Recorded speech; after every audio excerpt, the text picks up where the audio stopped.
புண்ணியம் குறைஞ்ச குடும்பத்துல உடனே ஏதாவது துக்கம் வரும்பாருங்க.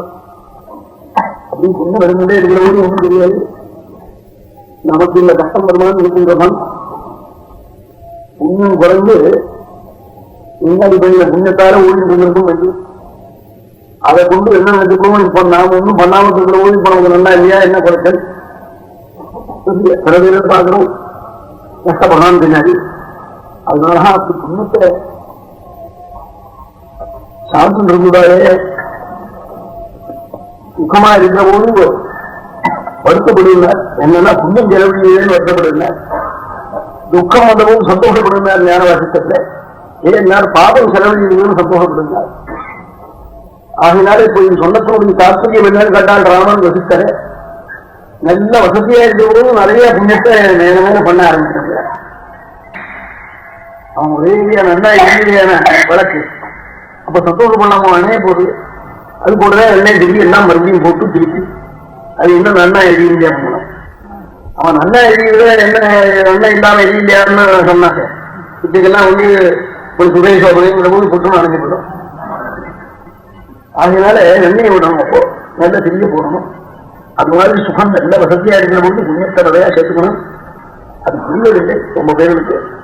அது புரியாதனால்தான் எனக்கு அப்படி தத்தளிக்கிறது தெரிஞ்சது. அது படித்தவனுக்கும் புரியல, படிக்காதவனுக்கும் புரியல.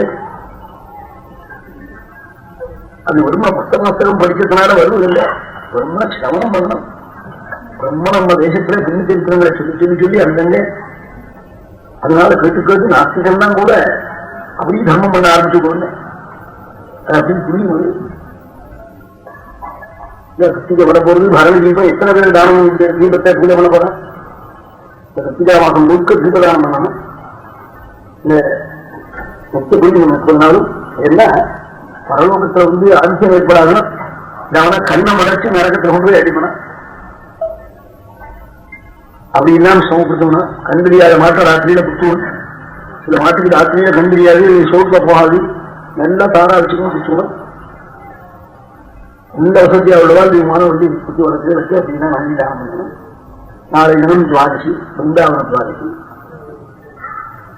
அஸ்திரியமான புண்ணியகாலம். இந்த புண்ணிய காலத்துல நல்ல தீவிரமான பாத்திரங்களை எல்லாம் பாயசத்தோட வேலைக்கு தானம் பண்ணணும். எவ்வளவு ஆக்கணும் செய்யணும். துவாதிசம் செய்யணும்.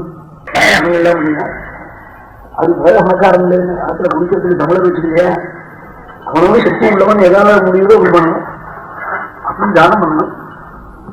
வெள்ளி வாங்கி கொடுக்க முடியா, வெள்ளி பித்தடை காமிச்சம் காமிச்சிட்டு ஒண்ணும் முடியல. எங்கேயாவது துவாதிசம் நடக்கிற போய் சாப்பிடணும்.